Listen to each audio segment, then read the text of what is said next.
Hey guys, so welcome to the end of June garden tour. The first thing I want to start off and say is that it's a little windy today, so I'm hoping there's not going to be too much wind noise, but I can't guarantee it. So anyways, we're just going to roll with it. I'm also hoping we don't run out of daylight, but anyways, let's just get into it. So right now I'm at my mom's house. I'm actually going to do this video in two parts. I figured I'll do one video just at this house, and then the other video is going to be at my dad's house. So stay tuned if you like this video to watch part 2. I'm not sure exactly when that'll be up, but anyways, hopefully soon. So the first thing I wanted to start off was show you these two containers that are right here. So I planted these a little over a month ago, and here's just kind of an update on how they're doing. So they filled out quite a bit. I have some salvia, super Tunia Bordeaux. We have a sweet potato vine, and you can't even see them on the back over here, but there is another white flower. But anyways, so they look really awesome. I'm really excited for what these look like. And I wanted to go with kind of like cool themes this year. Either cool themes or like white flowers for the most part. So you'll see as we go on. This I actually just did today, and I realized I left my water bottle here, so whatever. But anyway, so I started this container here. You can come in a little closer too if you want to take a good look. So I planted these today. They are super bells. Oh god, I can't even remember what they're called. They're a double super bells, so they're like a nice pink double super bells. And then this actually is a perennial. It's gonna have white flowers, but it's just not at that stage yet. So anyways, I planted that up, and I used to have those pansies in here, and I just transferred them into the ground because they're not doing super hot for summertime. So anyways, besides that, why don't we walk down this way? We'll get back to that area afterwards, but I want to walk down these stairs and just kind of show you this area too, actually, while we're here. So when we moved in, all of these plants were here, but we have some nice boxwoods here, a beautiful red Japanese maple, and then there's some other stuff in the background like the Alberta spruces, and then we also have the oh god, what are those called? Euonymus bushes. So anyways, if I walk down here into the beginning of the driveway, we created this new bed this year right around the mailbox.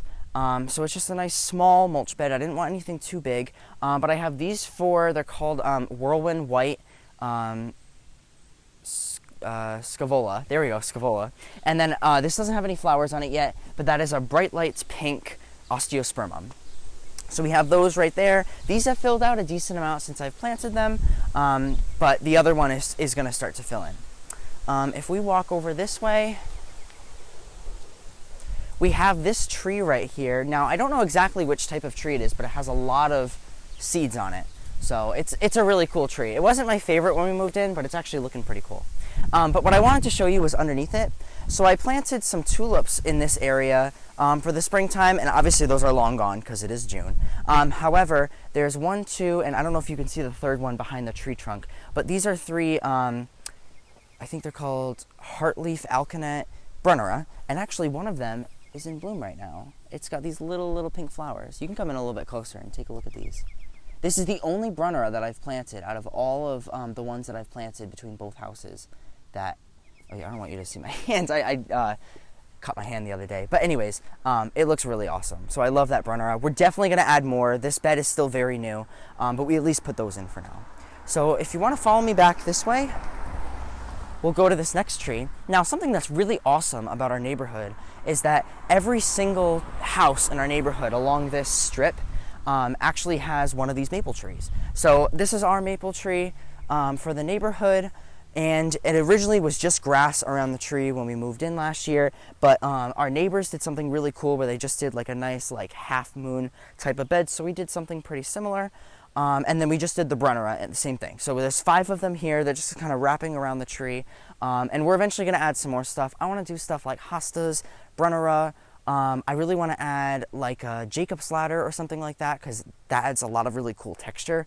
But we're just getting started. There's so many other projects we've been working on that, this will eventually in time go. And I'll make my other videos on that and everything. But it looks great for now. It's nice and simple anyways. So we can head back up over here. Now, I also would like to add that I have this sign over here because I actually just graduated, so it was really cool that our school was able to do that. I don't know, I'm assuming most people are going to be watching this around when I post this video, but this is kind of in the like past side post-COVID, I guess. So it was a very interesting school year, but it's really cool that they gave us all signs for that. So anyway, so there's that, and there's a nice hosta behind that. Now, if you watch the video of those original pots that are in front of the front door over there, I originally did a spring planting where I did these two, if I can think of what they're called. They're like the first flower. I mean, they still are flowering all these months later. But anyways, there's those two plants. I'll put a name on the screen because I can't think of what it's called. And we had all pansies in there too. So we actually just replanted all these pansies everywhere. So they're just on the ground. And these ones seem to be doing better. Next to that too, I also did a video where I wanted to create some type of like jellyfish hanger. I only did that about maybe a couple weeks ago, so it's just getting started at this point, but it's looking pretty cool right now. It's just more a fact of like getting these trained to really grow down. But it'll be an experiment for this year. They're really small plants, but anyways. Something I haven't talked about too much is this plant right here. So there's one on this side, and I'll show you the other one at the end of the video as we walk around to it. But this is called a Limelight standard, or also known as just like a hydrangea tree. So it's a limelight. Now, like I said, because it's the end of June, this isn't its time for it to bloom. So it's supposed to just look green like this for now. There's a lot of other hydrangeas that are blooming, but this is a Panicle Hydrangea. So they do bloom later in the season, but they hold their blooms for a lot longer, and they're definitely a different type of hydrangea. So we've got one here and then one to flank the other side of the house, but it's getting started. I mean, there's a couple buds on this small branch over here. You could see just a couple little things. So it's getting started, but it's got a long way to go. It looked beautiful when we planted it last year though, so I'm really, really excited to see what it looks like this year. Now, I may be away at college while it's blooming, but you know, I'll still see pictures, and when I come and visit and everything, I'll be able to see it. So if you want to follow me back over this way, here's another really interesting thing that we were working on this year. So this whole area used to be grass. Even in front of that area, we changed a lot of this to mulch beds, so that way we could plant some more stuff. So we have a grass here and a grass there. I don't know the exact names of them, but I know that they're just a variegated grass that doesn't get super big, probably about 3 to 4 feet tall and wide. We just planted those this year, as we did with most stuff. And then I also have this really, really awesome evergreen. Now, this evergreen has struggled a little bit since we put it in. I don't know if you could see on camera, but it does have some brown tips going on. If anybody actually knows what would be causing this, please feel free to let me know in the comments. My assumption is that maybe we just haven't been watering it enough. I've been trying to, especially the last couple weeks or so, really make an effort to water everything well. But the coolest thing about this type of plant, and it fortunately doesn't have anything on it right now, is it actually gets pink pine cones in the springtime when it's bringing out all of its pine cones. You can see there's one kind of hanging right here, but it's not pink anymore. It's kind of dried out. But it's really, really awesome the way that this looks. So this will hopefully continue to grow and look really, really cool, but I wanted some sort of evergreen in this area. Now you can see there's a lot of empty space over here, so we're going to definitely be putting a lot more stuff here. Something in particular that I would like to put, one would be maybe some type of rose. My mom really loves roses, and we don't have any in the yard as of this moment. Another thing too would be a Winterberry Holly, so something that'll lose its leaves in the wintertime, and then it'll have berries during the wintertime, so it'll have a lot of red to show, and there's not much red in this area. So anyways, those are just some ideas that are coming to mind, but we'll see what eventually ends up happening.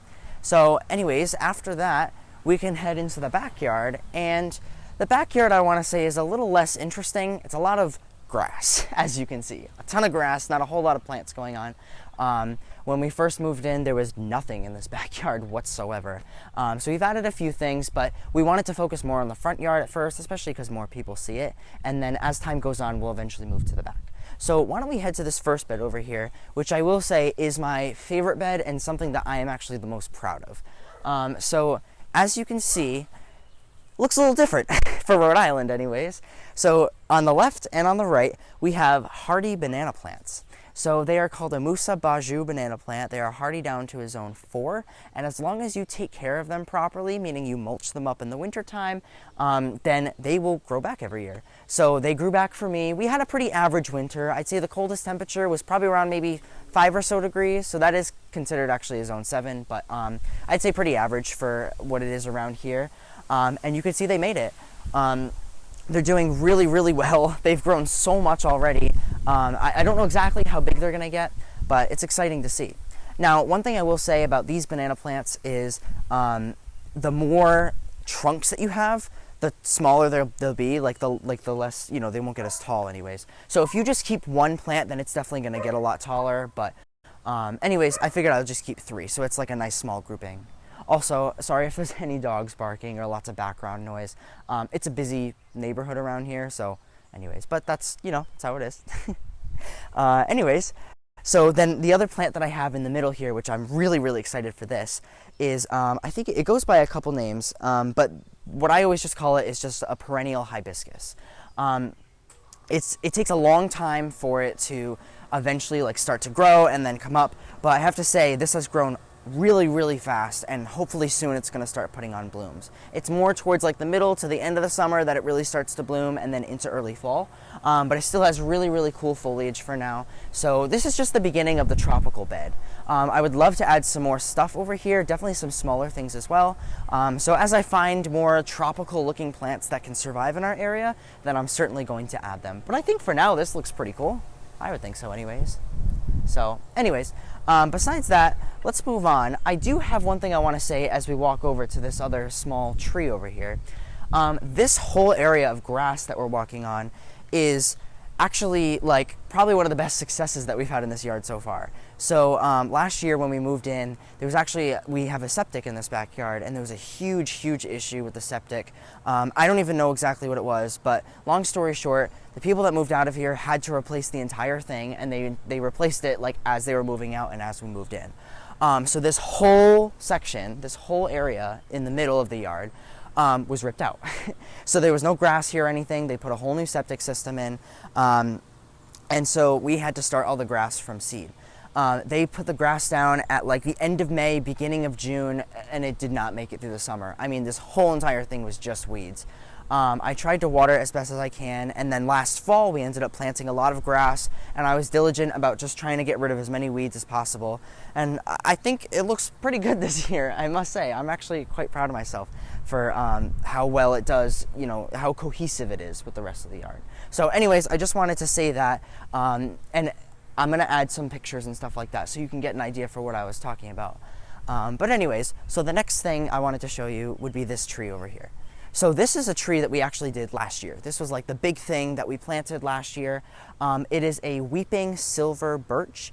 I don't even know how many feet tall it is right now. I'd say it's like, I mean, I'm 5'7", 5'8". I mean, it's probably like a good 12, 13 feet tall, something like that. Anyways, it's a pretty good size. It hasn't grown a whole lot this year, but I think it'll definitely start to pick up in the next year or two. Last year, though, it was dealing with a really, really bad infestation of blight. So it was actually losing a lot of its leaves by the end of the summer. So I kept spraying it. It was eventually okay. It got some leaves back. But this year it's been doing really well. I sprayed it preventatively, and it seems to be doing all right. I think I'm going to spray it again soon because I think I'm starting to see a couple little spots on it, but it looks like it's pretty good. So I'm really excited about this. I originally wanted to do a weeping willow actually, but because of the septic system, a lot of people told me like, hey, that's not a good idea because willows love water.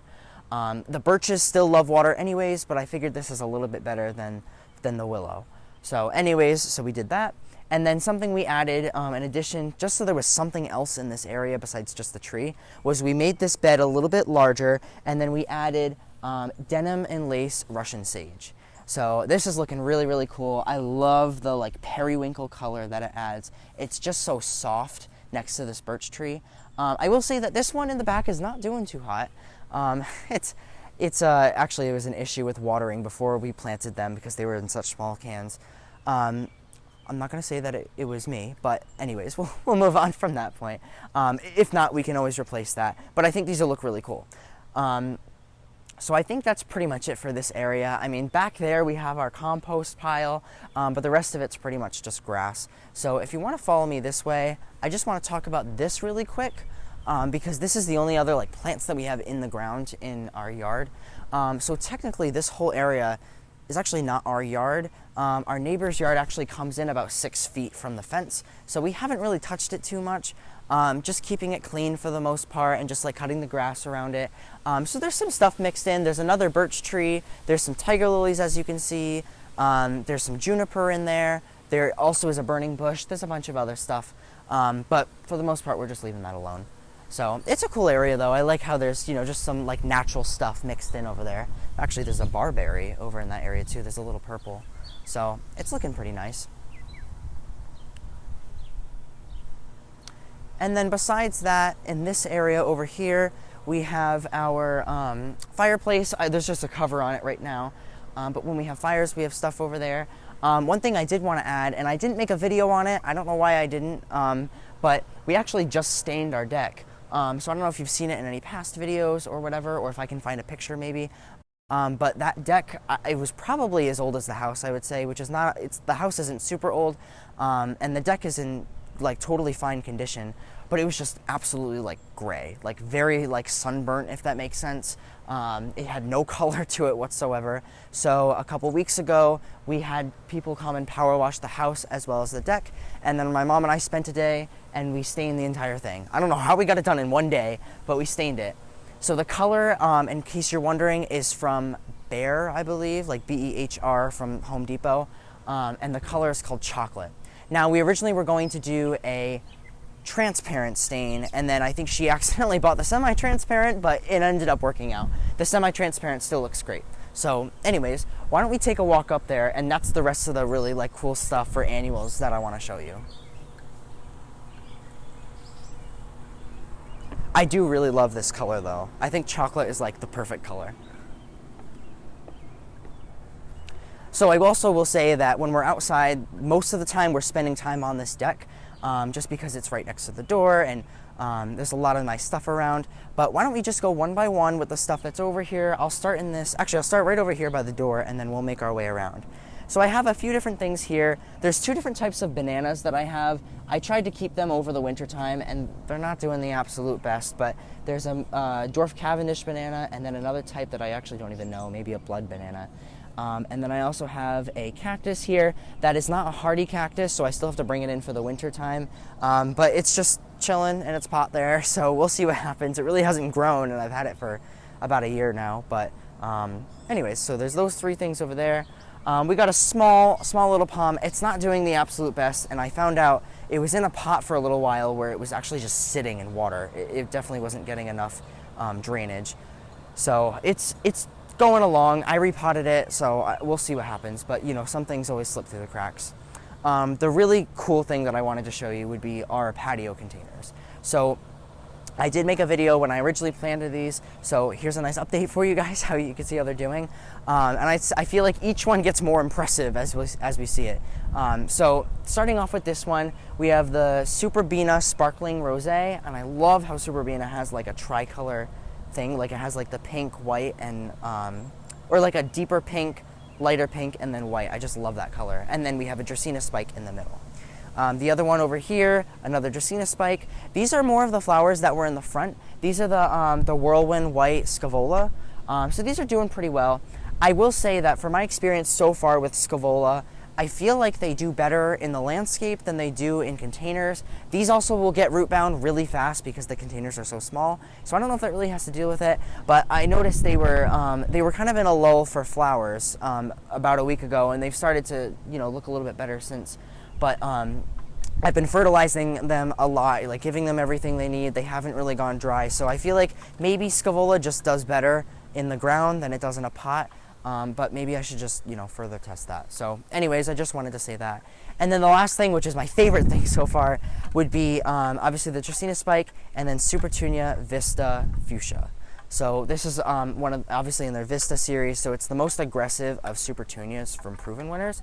And you can see just how much more it's grown from the other annuals that are in those pots. But it looks absolutely beautiful. If you're sick of the Super Tunia Vista bubblegum, kind of like I am, then it's nice to have some other change with it. So I really, really love this. Besides that, we have a couple other things here. I wish there was a really nice bloom I could show you, but I guess it's kind of in the middle right now. We have a tree hibiscus. That's a little dirty, but that's okay.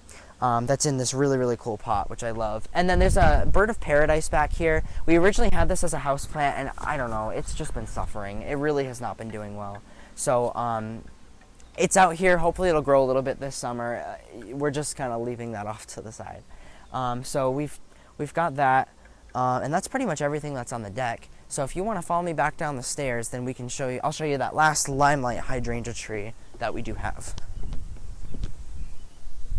And I will say too that we are just getting started with stuff that we're putting in the yard. There's so much more that I want to do, but obviously there's only so much you can do with, you know, time and finances and all that kind of stuff. So we're just, you know, trying our best for now. But it's really, I have to say, this yard has transformed quite a bit since we first moved in. So over here, this is the last thing that we have. It's the same thing as what the other one was over there. It's a Limelight Hydrangea. And I will say I was a little nervous about putting this over here. This is kind of the north side of our house. It's not directly north, but so it does get some sun, but it doesn't get like an absolute ton. But I know that most hydrangeas, they still can prefer part sun, even if they are Panicle Hydrangea. So we'll see how the blooms look on this one. I'm not sure how much it's going to differ from that other hydrangea. The only thing I can really tell is that it's a little bit leggier, but besides that, it still looks like it's really healthy and it's grown a ton this year. The only other thing I really wanted to say was along here we have, I don't even actually know which type of bush this was. I thought they were forsythias, but there was only a couple yellow blooms, so I think most of these aren't forsythias and there's just like one or two mixed in. I could be wrong, but who knows. They're really needing a nice trim right now, so hopefully that'll happen soon. I just don't want to trim them and then have them burn from the heat of the summer. So anyways, I think we've pretty much made it at this point. Oh, there's a couple more things I wanted to show you actually. So if you follow me back this way, there's a couple things I wanted to show you along the side over here. Or maybe just one more thing. It's just one more hydrangea. So we got this hydrangea as a gift last year, and I didn't really know exactly where to plant it. We didn't have a lot of these planter beds when we first moved in last year. So anyways, there's this, I think it's an Endless Summer hydrangea. You see those like the Endless Summer series. So we have this here, and it's just starting to put on some color now with all of its blooms. So you can see the nice, beautiful, beautiful pink, and there's another one back there. So it's doing okay here. I mean, it gets a decent amount of light. Not a whole lot of direct sun, but it seems to be pretty healthy. So I think it's okay over here. But yeah, and then you could also see better these euonymus bushes that I was talking about at the beginning. So that's pretty much it for this video at this point. I'm going to make a part 2, like I said, where I'm going to be at my dad's house, and I'll show you everything we're doing there. A lot of big updates happening over there too, which I'll talk about more in that video. So stay tuned for that. But besides that, I hope you like this video. If you have any other comments or requests or anything like that, absolutely let me know in the comments, and I'll be sure to get back to you on that. But besides that, I will see you guys in the next video.